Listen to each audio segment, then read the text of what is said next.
Good evening. Thank you for joining us on the War Diary. On the 405th day of the war, here are the main highlights of the day at 7 p.m. Beirut time.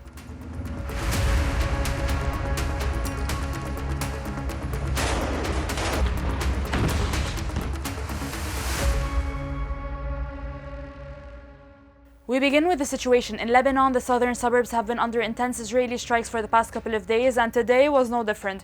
Today and throughout last night, the southern suburbs and Shwayfat al-Amrusi were violently attacked by Israel.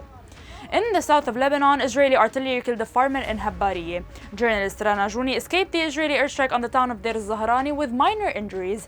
Israeli warplanes carried out a series of raids targeting Nabatiye, and 2 people were killed in an Israeli raid on the town of Qana. Also, Israeli warplanes attacked the town's entire. An Israeli drone attacked the town of Yahmar al-Sha'if, targeting a motorcycle, killing its driver. An Israeli strike on Kfar Ramin killed its Mukhtar. Israeli strikes on al-Bazuriye killed 3 people and wounded many. As for the Bekaa, the Ministry of Public Health announced that the Israeli airstrikes on the Shab neighborhood in Baalbek killed 3 people. Israeli media revealed that, and I quote, "The Israeli army is facing tough battles in the second line of Lebanese towns." In retaliation, Hezbollah announced that it had targeted a gathering of Israeli soldiers between the towns of Ahula and Markaba in the east and fired a rocket at the Jal al-Alam border post. Hezbollah also targeted a logistics base for the 146th Division of the Israeli Army east of the settlement of Nativ HaShayara and the city of Nahariya with 2 rockets.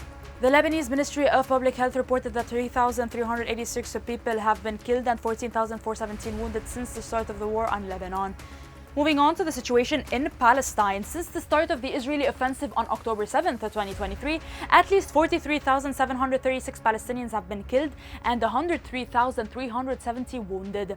The Israeli authorities have demolished the last building, a mosque in the village of al-Hiran in the Negev region, as they prepare to build illegal settlements. In the Gaza Strip, Human Rights Watch denounced the Israeli army's repeated evacuation orders, calling these forced displacements as a war crime and in some cases ethnic cleansing. The NGO urges Israel to prove that the displacement of civilians is the only possible solution under international humanitarian law. In addition, at least 28 workers have been killed in the Gaza Strip over the past month, including 4 Oxfam staff, despite being in a vehicle clearly marked as a humanitarian. Local medical teams and UNRWA are also reporting an alarming rise in malnutrition among children and adults, compounded by an unprecedented humanitarian crisis. Israeli methods of warfare in Gaza, including the use of starvation as a weapon, have been described as consistent with an act of genocide by a special UN committee. Internationally, discussions on Iran's nuclear program intensified. At a meeting with Rafael Grossi, head of the International Atomic Energy Agency (IAEA), the Iranian authorities reaffirmed their willingness to cooperate while refusing to bow to international pressure.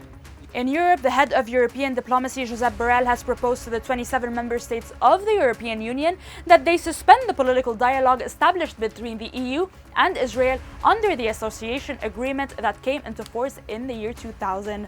However, this proposal is unlikely to succeed, as several countries, including Germany, Italy, the Netherlands, Denmark, Hungary, and the Czech Republic, have voiced their opposition.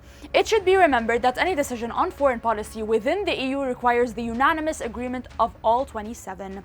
Relations between the EU and Israel are deeply divided. Some member states defend Israel's right to protect itself, while others, such as Ireland and Spain, insist on the need to recognize Palestinian statehood rights.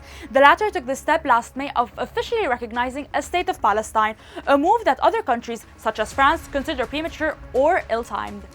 On the regional front, an Israeli strike in Damascus targeted a residential building in the Masjid district known for housing Syrian security institutions and embassies. The attack killed 15 people, according to the official Sana news agency. It was one of a series of bombings attributed to Israel, targeting in particular members of Hezbollah. And that's it for today's recap. See you tomorrow for another roundup of the situation. Until then, stay connected on our website www.thisisbeirut.com.lb and on all our social media platforms.